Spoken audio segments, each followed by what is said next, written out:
morning and welcome, friends. As you're aware, this particular lodge meets every Sunday for the presentation of a particular topic by a student, followed by a discussion session. On the first and third Sundays of the month, we are studying Living the Life by Mr. Wadia. The Theosophical movement, the new Theosophical movement, which started in the 19th century, is still going on. The autonomous lodges are carried on by the charitable donations, effort, and sacrifice on behalf of all the students who attend the lodges. Even though each lodge is autonomous, all of the lodges are independently devoted to theosophy without professing any attachment to any theosophical organization. And they are all loyal to the great founders of the Theosophical movement, and they do not concern themselves with dissensions or differences of individual opinion. The work at hand is tremendous, and it goes through many cycles, and it changes also as it goes through the centuries. And we see that the Theosophical movement of the 19th century has brought about a tremendous freedom in thought, and this is necessary for each soul in their progressions toward a higher expression. It regards as theosophists all those who are engaged in the true service of humanity without distinction of race, creed, sex, condition, or organization. Theosophy is wisdom of the ages, and it puts forth the philosophy of unity, of universal brotherhood, or oneness, that religion in its true sense binds or bonds all men together and all beings, as well as all of the lower kingdoms, including animals. And it says a speck of dust cannot be excluded from that light, which shines on all with radiance and justice. So, a true theosophist then does not belong to any cult, sect, and yet belongs to each and all. Today's reading comes from the voice of the silence. Thou canst not travel on the path before thou hast become that path itself. Let thy soul lend its ear to every cry of pain. Like as the lotus bears its heart to drink the morning sun, let not the fierce sun dry one tear of pain before thyself has wiped it from the sufferer's eye. But let each burning human tear drop on thy heart, and there remain, nor ever brush it off, until the pain that caused it is removed. These tears, O thou, O heart most merciful, these are the streams that irrigate the fields of charity mortal. It is on such soil that grows the midnight blossom of Buddha, more difficult to find, more rare to view than is the flower of the bogey tree. It is the seed of freedom from rebirth. It isolates the arhat both from strife and lust. It leads him through the fields of being unto the peace and bliss known only in the land of silence and non-being. Kill out desire, but if thou killest it, take heed lest from the dead it should again arise. Kill love of life, but if thou slayest tanha, let this not be for thirst of life eternal, but to replace the fleeting by the everlasting. Desire nothing, chafe not at karma, nor at nature's changeless laws, but struggle only with the personal, the transitory, the evanescent, and the perishable. Help nature and work on with her, and nature will regard thee as one of her creators and make obeisance. And she will open wide before thee the portals of her secret chambers. Lay bare before thy gaze the treasures hidden in the very depths of her pure virgin bosom. Unsullied by the hand of matter, she shows her treasures only to the eye of spirit, the eye which never closes, the eye for which there is no veil in all her kingdoms. And now, today's talk, Theosophy generally stated.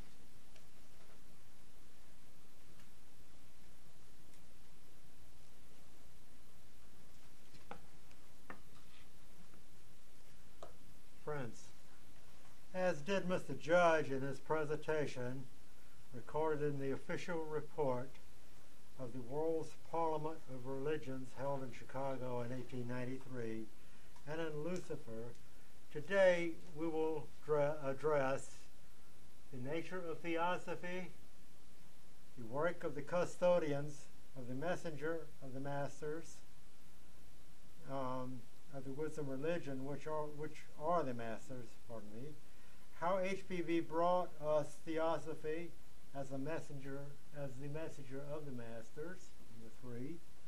Number 4, the Theosophical conception of deity, evolution, and the constitution of man. Number 5, the doctrines of reincarnation and karma. And number 6, states of man after death. And number 7, the ethics of Theosophy. Quite a large undertaking. It's just going to be a very brief introduction to all of these items. There's lots of detail relative to them in our publications around us, and also in presentations we have periodically, generally every week, here in Theosophy. There's existed since ancient times a great body of doctrine which asserts that religion and science should never be separated. All of it can be demonstrated to reason. It prevents the hypocrisy which arises after asserting dogmas of an authority which no one can show as resting on reason. The ancient body of doctrine is known as the Wisdom Religion, and was always taught by adepts or initiates who preserve it through all time. It shows that man, being spirit and immortal, can perpetuate his real life and consciousness. Since ancient times, we have had among us members of the High Brotherhood who concern themselves with the soul development of man, held by them to include every process of evolution on all planes. The initiates work with humanity to the extent that its development under the law of evolution permits.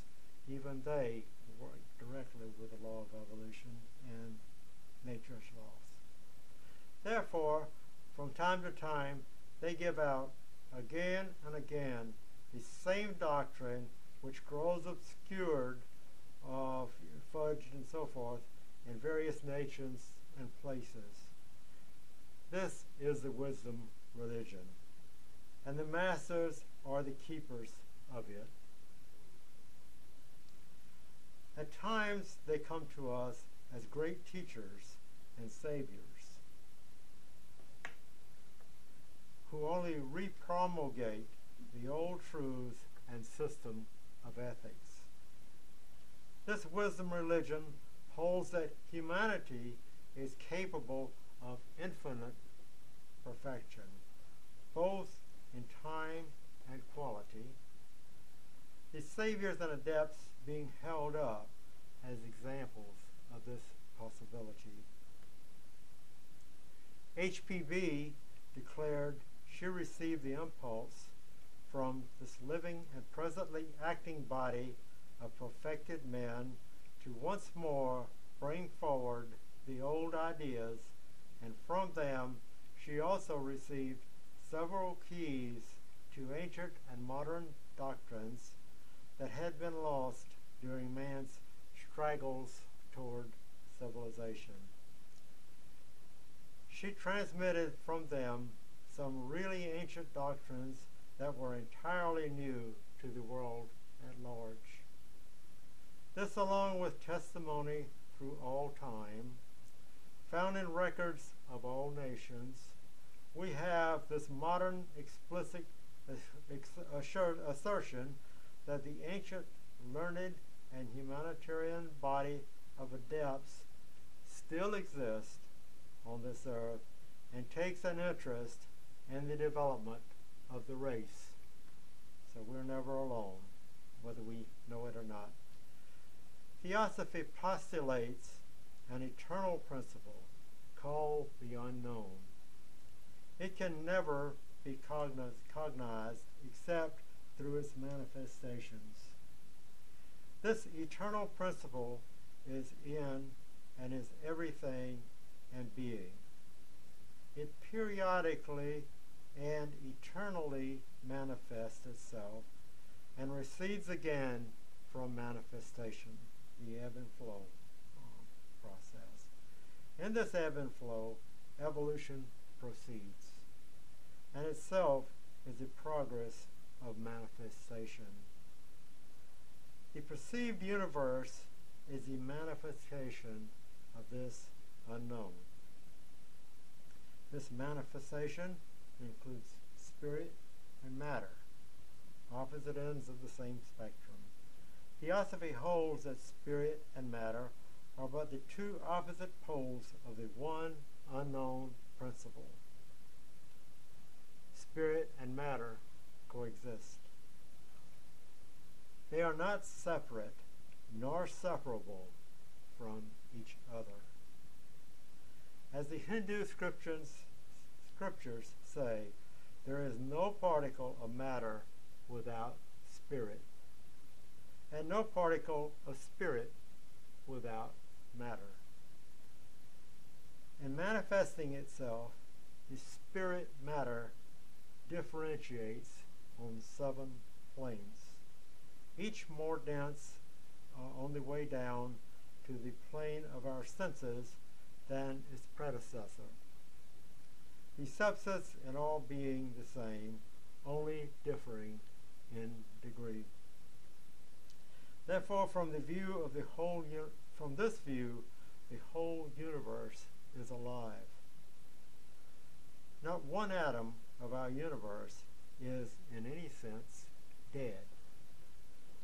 Our universe is also conscious and intelligent. This consciousness and intelligence is present on all planes, though obscured on this one because we're so much involved in materialism. On this plane of ours, the spirit focalizes itself in all human beings who choose to permit it to do so. It is our choice. The refusal to permit it is the cause of ignorance, sin, sorrow, and suffering. In all ages, some have come to this high state, have grown to be as gods, or partakers actively in the work of nature, and go on from century to century, widening their consciousness and increasing the scope of their government in nature. This is the destiny of all beings. So at the outset, Theosophy postulates that this perfectibility of the race is real. Theosophy removes the idea of innate, unregenerable wickedness. Theosophy offers a purpose and an aim for life, which is consonant with the longings of the soul and with its real nature, tending at the same time to destroy pessimism and its sidekick, which is despair. The world is the product of evolution from the various lowest first forms of life, guided as it proceeded by intelligent, perfected beings from other and older evolutions, and compounded also of the egos or individual spirits for and by whom it emanates. The world exists for us to grow in. Man, as we know him, is a conscious spirit, the flower of evolution. Other and lower classes of egos below man in the lower kingdoms are all coming up. They are destined one day to be on the same human stage as we are now.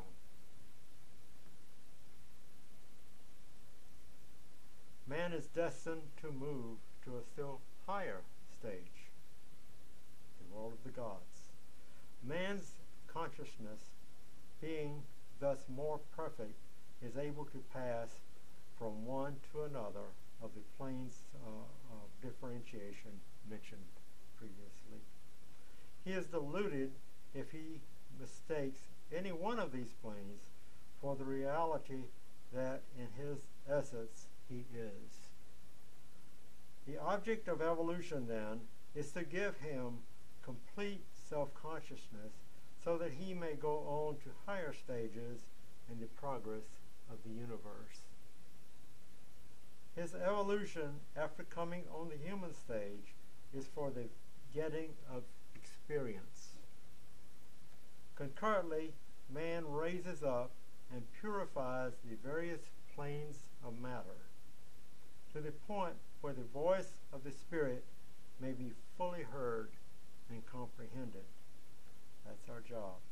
Man is a religious being because he is a spirit encased in matter, which is in turn itself spiritual in essence. Being a spirit, he requires vehicles with which to come in touch with all the planes of nature included in evolution, and it is these vehicles that make of him an intricate composite being, liable to error, but at the same time able to rise above all delusions and conquer the highest places. He is, in miniature, the universe, as above, so below. For he is, as spirit, manifesting himself to himself by means of the seven differentiations. Therefore is man known in Theosophy as a sevenfold being, and we have separate talks on that. The Christian division of body, soul, and spirit is accurate so far as it goes, but will not answer to the problems of life and nature unless, as is not the case, those three divisions are each held to be composed of others, which would raise the possible total. Spirit stands alone at the top. Next comes soul, or buddhi in Sanskrit. So the partakers, this partakes more of the spirit than any below it. And then there's manas, which is really one principle, but we divide it in two because the lower manas is of this earth. The higher is one that stays with the the ego as it develops, perfectibility. So it's the manas or mind, these three, which is spirit, or Atma Buddhi manas,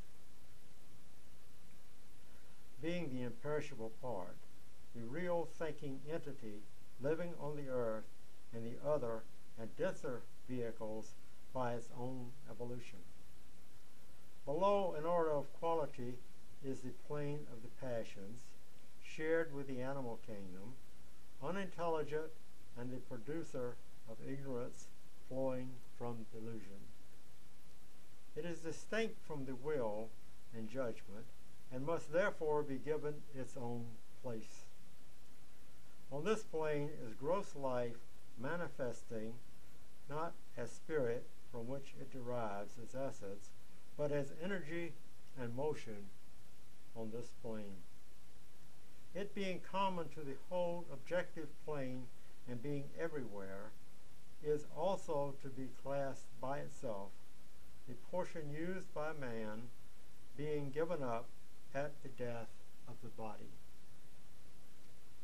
Then last, before the objective body, is the model or double of the outer physical case, which is this you can see. So this double is the astral body, belonging to the astral plane of matter, not so dense as physical molecules, but more tenuous and much stronger as well as lasting. It is the original of the body, permitting the physical molecules to arrange and show themselves thereon, allowing them to go and come from day to day as they are known to do, yet ever retaining the fixed shape and contour given by the astral double within. These lower four principles, or sheaths, are the transitory, perishable part of man.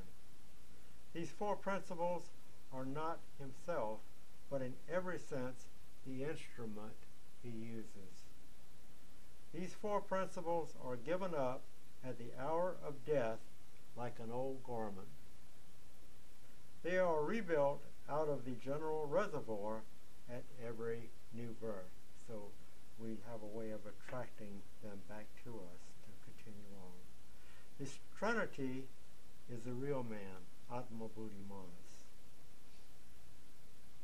Thinker, the individuality, that passes house to house, or body to body, gaining experience at each rebirth, while it suffers and enjoys according to its deeds.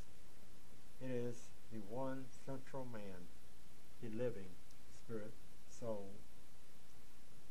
This spiritual man has always existed and is intimately concerned in evolution.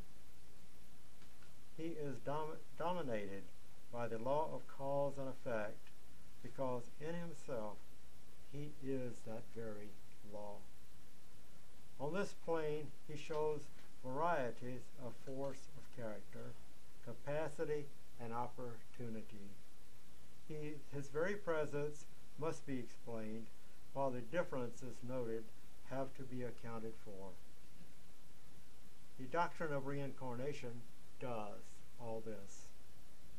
It means that man, as a thinker, composed of soul, mind, and spirit, occupies body after body and life after life on this earth, which is the scene of his evolution, where he must, under the very laws of his being, complete that evolution once it has been begun. In any one life, he is known to others as a personality, but in the whole stretch of eternity, he is one individual, feeling in himself an identity not dependent on name, form, or recollection. This doctrine is the very base of theosophy. It explains life and nature. it is re-embodiment in meaning, which is one aspect of evolution. As evolution could not go on without re-embodiment, it is evolution itself as applied to the human soul, but it is also a doctrine believed in at the time given to Jesus and taught in the early ages of Christianity.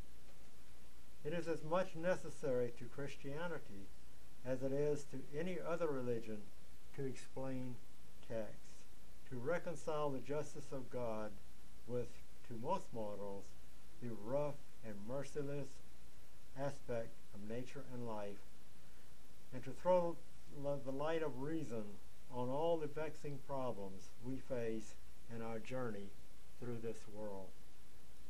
The vast and any other doctrine unjust difference between the savage and the civilized man as to both capacity, character, and opportunity can be understood only through this doctrine.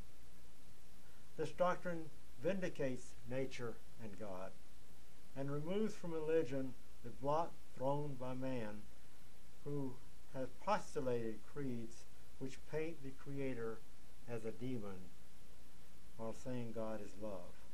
This doctrine shows that each person's life and character are the outcome of his previous lives and thoughts. Each is his own judge and executioner. It is his own hand that forges the weapon which works for his punishment. Each by his own lives reaches reward as he rises to heights of knowledge and power for the good of all who may be left behind him. Nothing is left to chance, favor, or partiality, but all is under the governance of law. Man is a thinker, and by his thoughts he makes the causes for woe or for bliss. For his thoughts produce his acts. He is the center for any disturbance of the universal harmony. To him, as the center, the disturbance must return so as to bring about equilibrium. Nature always works toward harmony. Man is always carrying on in a series of thoughts, extending back to the remote past, continually making action and reaction. This establishes that he is responsible for all his thoughts and acts. His own spirit is the essence of this law of compensation for every disturbance and adjustment for all effects as well. This is the law of karma, or justice, sometimes called the ethical law of causation. It is not foreign to the Christian scriptures, for both Jesus and St. Paul clearly enunciated it. Jesus said we should be judged as we gave judgment and should receive the measure meted to others. St. Paul said, "Brethren, be not deceived. God is not mocked. For whatsoever a man soweth, that shall he also reap."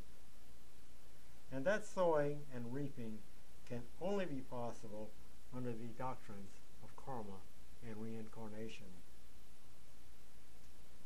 As for death and after, down here now, and where heaven is, Theosophy teaches, as may be found in all sacred books, that after death the soul reaps a rest. This is from its own nature. It is a thinker. It cannot, during life, fulfill and carry out all nor even a small part of the myriads of thoughts entertained. At death, when it casts off the body and the astral body as well, and is released from passions and desires, which we face in our lower four principles, its natural forces have immediate sway, and it thinks its thoughts out on the soul plane, clothed in a finer body, suitable to that existence. This is called Devachan. It is the very state that has brought about the descriptions of heaven common to all religions. But this doctrine is very clearly put in the Buddhist and Hindu religions. It is a time of rest because the physical body being absent, the consciousness is not in the completer touch with visible nature, which is possible only on the material plane. But it is a real existence and no more illusionary than earth life. It is where the essence of the thoughts of life that were as high as character permitted expands and is garnered by the soul and mind. When the force of these thoughts is fully exhausted, the soul is drawn back once more to earth, to that environment which is sufficiently like unto itself to give it the proper further evolution. This alternation from state to state goes on. From repeated experiences, the being rises above ignorance and realizes in itself the actual unity of all spiritual beings. Then it passes on to higher and greater steps on the evolutionary road. And the last item, right ethics. Well, right ethics are forever the same. So no new ethics are presented by Theosophy. But in the doctrines of Theosophy are to be found the philosophical and reasonable basis for ethics and the natural enforcement of them in practice. Universal brotherhood, which the first speaker spoke of, is that which will result in doing unto others as you would have them do unto you, and in loving your neighbor as yourself, declared as right by all teachers in the great religions of the world. Thank you for joining us, and now we'll entertain any questions or comments.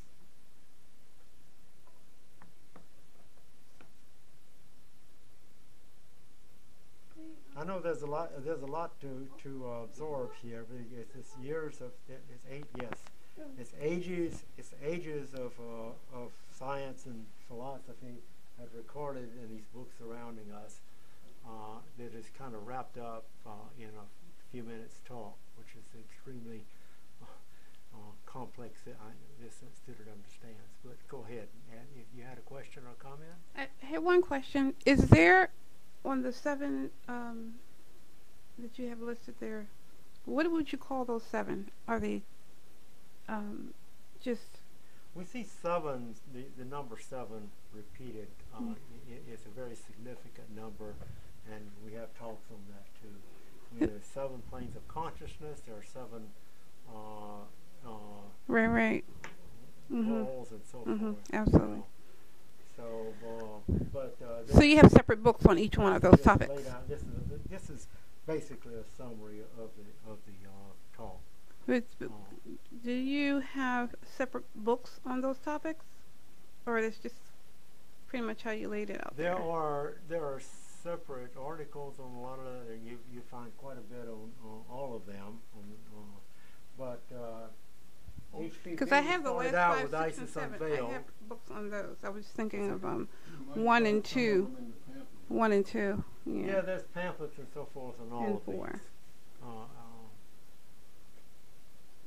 And there's the Ocean of Theosophy. Mr. Judge I have that one. Simplified it. There's 18 chapters in this, which the Key to Theosophy by HPV, which is somewhere around here.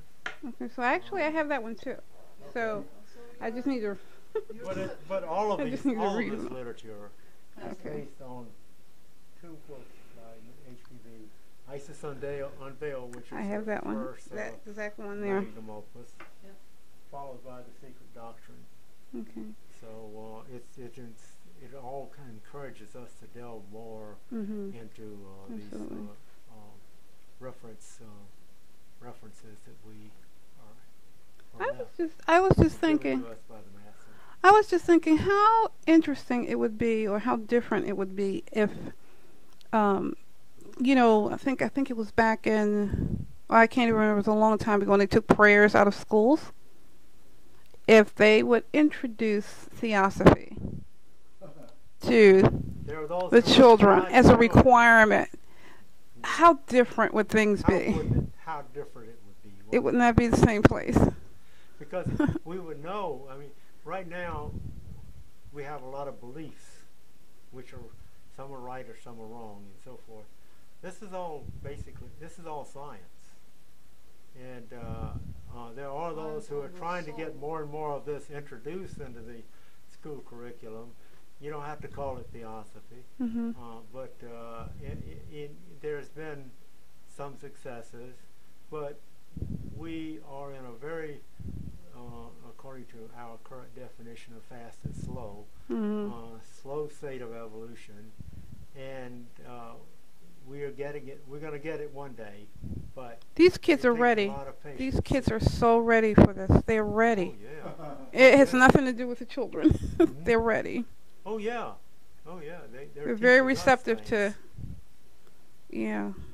So you work with these small children every day. So you're seeing that they're ready. And they're constantly asking questions. You know, they're just open, and they want answers. Unlike the kids years ago, you know, they take whatever you give them. These kids, you know, they can articulate that. Well, I don't understand that. You know, say it another way, or you know, they're different. You know, they're just, it's like it's this big opening. You know, just to introduce them to. So there's various, you're talking about pamphlets and so forth, introduction to Theosophy. There's some that are just a few paragraphs to try to keep it simple and so forth, because it is simple. In the analysis of all this, you start out with a simple statement. It goes through a lot of things which we really need to get experience in and understand to really get the philosophy down. But it's a very simple process. You go out and you do the right thing at the right time. Sounds easy. Very hard in practice to do that unless you're a very advanced being. And small children seem to be able to do that more than adults sometimes. If we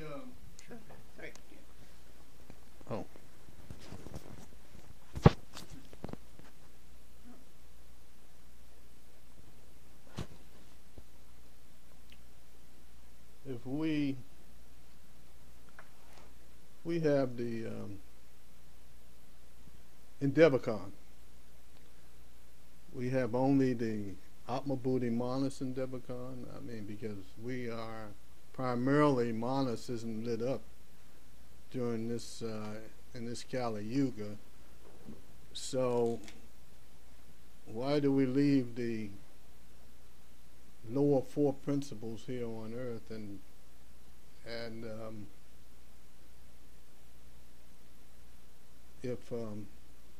if we are primarily the Kama Manas? It sort of seems as if we'd never. So we're at various stages of lighting that up, okay, and it's up to us to continue that process from life to life. But what is lit up, this is a student's understanding, what is lit up is part of this Trinity, which is the real person that goes from life to life. And we talk of it, we speak of it sometimes, we break that out in the higher and lower manas. And the lower manas being something that we leave on this in this state of existence, and we have to assimilate what we learn down here. Okay, and so as we assimilate it in the after death stage. As we assimilate it, this becomes more complete. It's perfect as it is. Okay, but it becomes more complete. And another student over here wanted to add this comment too. There's only one mind. Right. The mind works in a double fashion. HPV says the mysteries of the mind are very difficult to overcome, but she does explain it very clearly that when we're embodied in when we're reincarnated in a body, the mind functions in a dual way. The divine higher mind is there, but the intellectual mind is in ascendancy in humanity at this stage of development, because we're involved in material existence to such a degree. And we're told it depends on the individual how this mind is going to work in them. If the person is altruistic, is ethical, is for the benefit of the all, to the best of his or her ability, meaning that she or he does charity every single day to some degree, that mind gets its influence from the higher aspect, which is the divine mind. But if the personality is materialistic, it is selfish, engrossed in matter, power, position, and money, then it does not work through the higher. It kind of separates itself.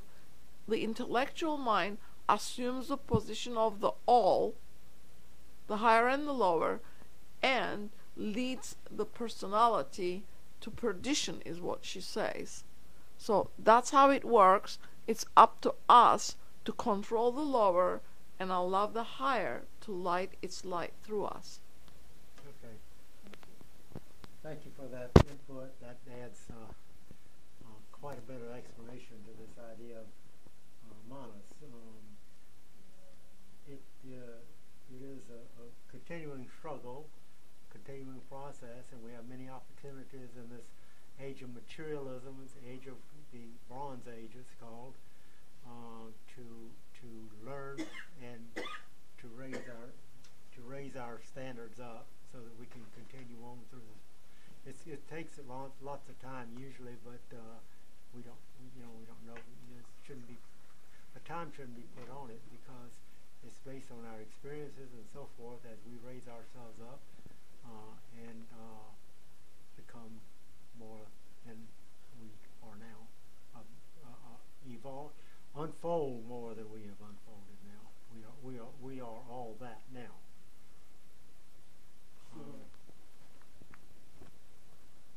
So the intellectual mind, which is uppermost at present in the majority of mankind, would, ever after death, the individual, the ego, would have very little to take the Devacon, and I think that's what Tujai was saying. Yeah. In this state, in the present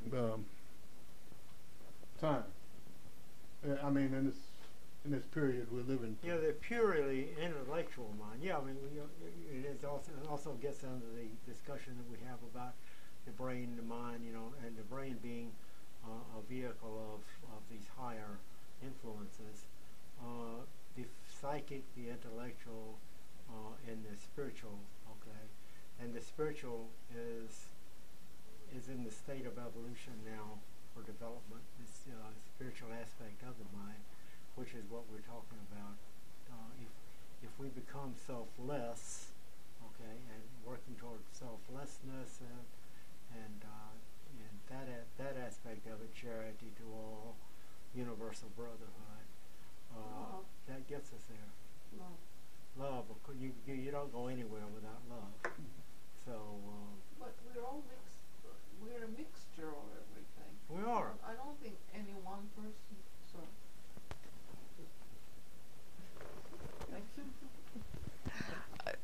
All individuals, I think, are a mixture of all these qualities. It just depends which is in the ascendancy. There are some intellectual giants, HPB says, that they have developed this intellectual mind to such a degree that their concentration is totally on that sphere.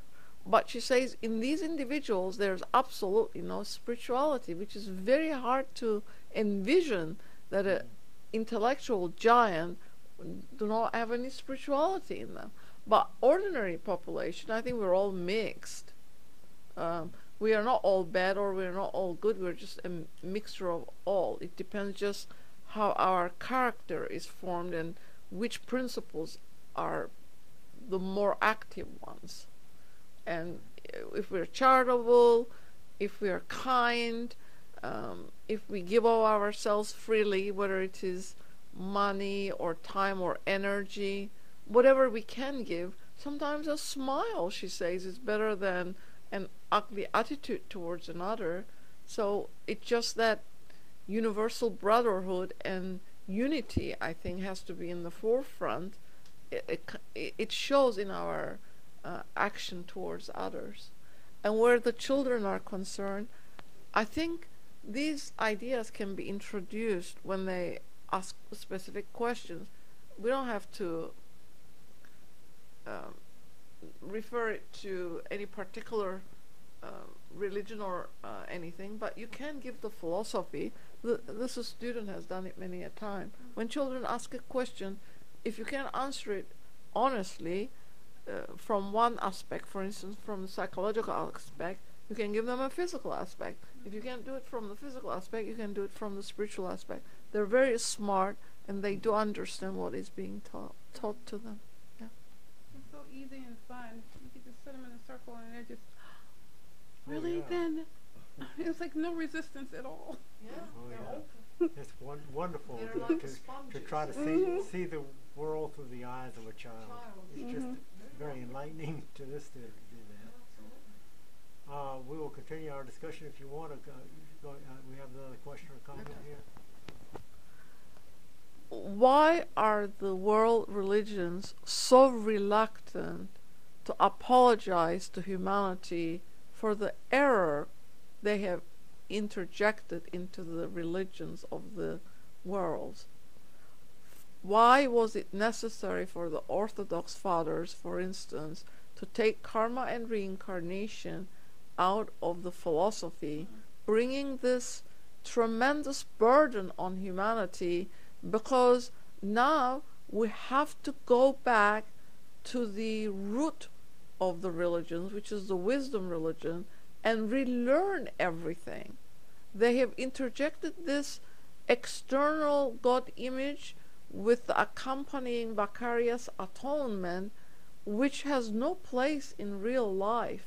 But a lot of people are very reluctant to let go of that idea and embrace the truth, because they're so indoctrinated in it. In this world of materialism, which is we're so absorbed in, especially in the West, and we are surrounded by these doctrines that you spoke of. And if you go to church, you hear it all the time. You hear it from your friends who go, and you hear it from everybody around you. It becomes very difficult to say, wow, I am not that. I am a spiritual being under development with all of the possibilities, unlimited possibilities. It's so much easier to deny that and say, okay, I'll just pass it on to God, the Pope, or whatever your beliefs happen to be, some external thing out there. It's amazing what the concept of reincarnation and karma left in place would do. It would take away all that. It would require getting back to basics. It would require understanding that I am not a body. I'm not a personality. Okay? I don't have a soul. I am a soul. right now I have a body, I have a personality, and so forth, to communicate with with nature and to do my job. This student thinks about being a representative of God, because spirit acting alone, which is the Holy Spirit and so forth, can't do anything without matter, and vice versa, in terms of perpetuating the evolution of matter, of spirit matter. And we also have to keep in mind we have to have a certain degree of faith, but we don't have to believe much, because it's right in here to show proof that, through analogy and correspondence and so forth, that this is real. Our existence is based on all of this right here to take us through to perfection. But it's up to us to do our job. Yeah. Another comment? Yeah, that's the other thing. Sinful little human beings. How did that come about? We come from higher intelligences. We are spiritual, great beings in evolution. We haven't just realized our potentiality, which is limitless. How wonderful that is. What hope it gives humanity to reach to these heights, rather than making us dependent to some things that are outside of us that do not really have any real existence. It's elusive. So this message from the Master, this real message, really tells us that there's a lot of reason for hope. In fact, there's all reason for hope, but we also are responsible for our own development and development of those around us, because we have to a degree, all develop together. And it seems kind of difficult if you think of it in terms that we're used to thinking, but it happens. It will go better or go worse. We can see when we look at cycles, we see that it tends to go up sometime and down sometime. It said we are all Atlanteans. That's the reason, maybe the reason why we're here in incarnation in this material world, so we can learn this lesson that we have to, once we get this knowledge, which it says the spiritual knowledge cuts all difficulty asunder, and it can come like a bolt of lightning.